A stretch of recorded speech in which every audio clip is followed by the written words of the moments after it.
উফ, কি গরম! কবে যে বৃষ্টি পড়বে কে জানে। ঘুমটা তো আসতেই চাইছে না, তাও চোখ বুঝি দেখি কতক্ষণে ঘুম আসে। আরে বাস, এই তো টুনিরা ঘুমিয়ে পড়েছে। এইবার জোরসে কামড়ানো যাক। আহা হা, কতদিন রক্ত খাইনি আমরা। উফ, এই গরমের মধ্যে মশা, দূর ভালো লাগে না। আরে বেলা তো অনেক হয়ে গেল, উঠে পড়ো গো। আরে উঠছো না কেন, কি হয়েছে তোমার? আচ্ছা, শরীর খারাপ হলো নাকি? দেখি তো কপালে হাত লাগিয়ে। আরে বাপরে, এ তো বিশাল গরম। রে বাবা, এখন তো তাহলে ডাক্তারখানায় ছুটতে হবে, কেন বাড়িতে তো রাখা যাবে না।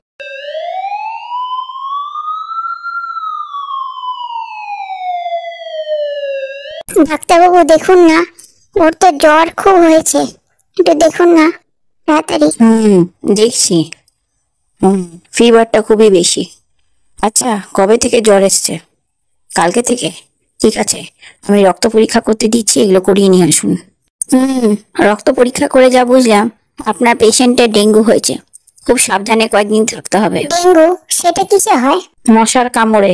কাক দিদি, তোমার পেশেন্টের কি হয়েছে গো? কা ডেঙ্গু হয়েছে গো? হ্যাঁ, ওরও ডেঙ্গু? 1 সপ্তাহ ধরে জমে পাখিতে টানাটানি হওয়ার পর টুনি সুস্থ হয়ে বাড়ি ফিরল। ডাক্তারবাবু বলে দিয়েছিলেন এরপর থেকে মশারিতে ঘুমাবেন, না হলে এরকম আবার হতে পারে।